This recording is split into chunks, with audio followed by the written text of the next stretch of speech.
On a day when we're here to present the Carl H. Lindner Jr. Award for Entrepreneurial and Civic Spirit, I think it's only fitting to recognize Carl's accomplishments and what it really meant.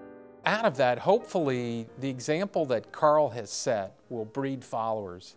Either current or future leaders in the city will take his example and continue to benefit the city, the charities of the city, and others in need, as Carl did throughout his great career and long life.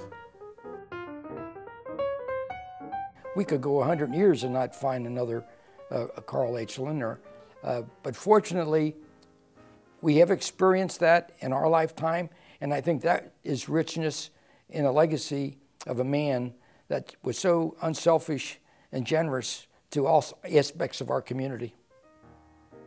Carl Lindner was the most generous Cincinnatian, and his thoughts were for everyone in need. I guess it's the humbleness that is associated with poverty. I think poverty isn't something to look down at. I really think it's a gift.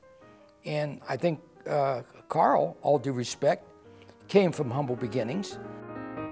As we rise above that, then we can look back and see and remember where we were.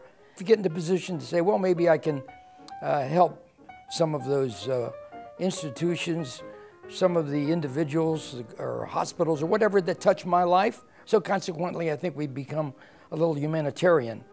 One of the things that I've experienced from my limited exposure with Carl, he always said the power in we. No one is big enough to do everything yourself, and our greatest assets are the people that we surround ourselves with.